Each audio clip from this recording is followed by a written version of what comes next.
उस्ताद मोहतरम जनरल मकानी डॉक्टर असलम अली साहब के इंतकाल पुरमलाल पर एक नज़्म हाजिर खिदमत है।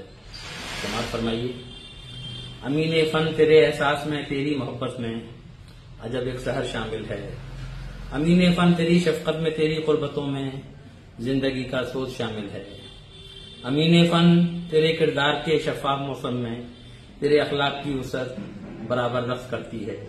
तेरी बातों में दिलकश और मुनव्वर रंग भरती है। अमीन फन तेरी मेहमान नवाजी पर जमाना रश करता था। तेरी दरिया दिली हमको हमेशा याद आएगी। तेरी दरिया दिली हमको हमेशा याद आएगी कि आंखों को रुलाएगी।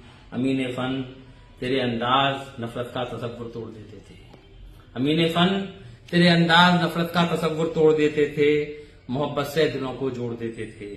अमीन फन सिखाया तूने हमको प्यार से जीने का फन, मगर अब हम तेरी यादों के साए में दुआएं करते रहते हैं।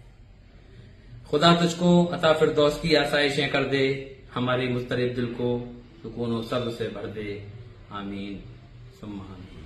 मुशर्रफ हुसैन महजर, अलीगढ़, इंडिया से।